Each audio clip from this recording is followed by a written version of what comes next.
This is another segment of Ask Renee, where I tackle some of the most commonly asked real estate questions from buyers and or sellers. Today, what I'm going to talk about is what can a buyer ask for in terms of repairs as an outcome of the inspection process.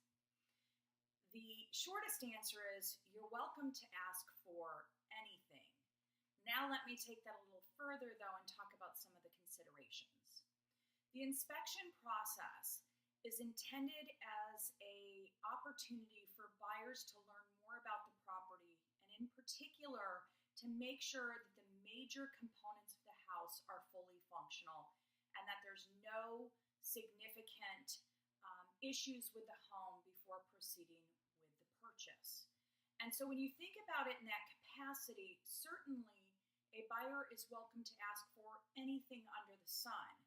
The thing to keep in mind is the seller is not obligated to address everything that the buyer has asked for. And in some cases, everything the buyer is asking for may not be grounds to terminate the contract. So what do I mean by that? If there is a tile in the kitchen that is cracked and the buyer wants that fixed and the seller says, no, I won't, that is not necessarily grounds for the contract termination in terms of how the deposit or escrow is going to be handled. And that's usually a big consideration. At any point, no buyer is forced to purchase a home that they're no longer interested in. But there's a financial implication depending on why the buyer is exiting a sales contract that would determine whether that buyer will get part or all of their deposit back. And so I kind of combine the discussion about the inspection and what you can ask for along with the topic of deposits. Because again, you can ask for anything that you want fixed. And certainly the seller could agree to do all of it or none of it.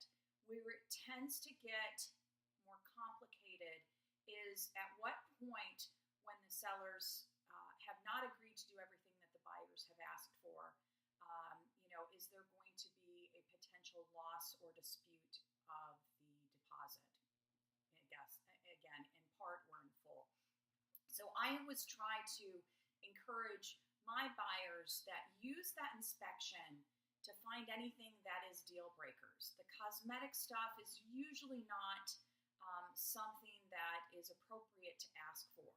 The other thing is there is a seller's disclosure that gets filled out at the time the property is listed.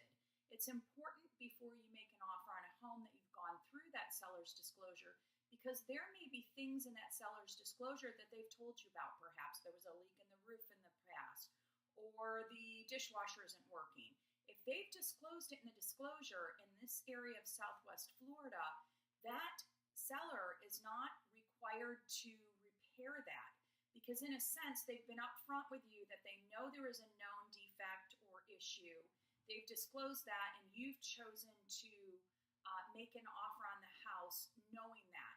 Now, if you want that to be addressed, I always encourage people to do that as part of the offer process. So let's just, for example, say that there was, the dishwasher's not working. They've disclosed that in your actual offer to the seller, you ask for that to be fixed. So what you don't want to do is get to the inspection process, you didn't ask for that in the contract, and now all of a sudden you're asking for it from the seller. So again, anything in the seller's disclosure you want addressed is appropriate to do at the very front end in the sales contract. And then anything that new that comes up through the inspection process is something that then you can address with sellers at that point as part of the recourse, if you will, to deal with any findings in the inspection. Now again, I would keep it to making sure that things are mechanically sound and functional, that there's no issue with mold, there's no issue with leaks. Again, the equipment is fully functioning, and that's usually the extent to which you would address or ask for anything from the seller. But again, I go back to my first point. As a buyer, you may ask for anything in your inspection response. Just be cognizant that it could change the dynamics of the deal. it could cause you guys not to agree on a course of action, and then there could be implications to your deposit. So I encourage everybody to do inspections. They're a great idea. Even when things look visibly good, having another set of professional eyes go in and look at a deeper view of the home is always advisable. If you have any questions, feel free to give me a call at 239-287-2576. Again, this is Renee Hahn from Downing Fry, and I'd be delighted to help you with any of your real estate needs on the buying or selling side. Thanks, and have a fantastic day.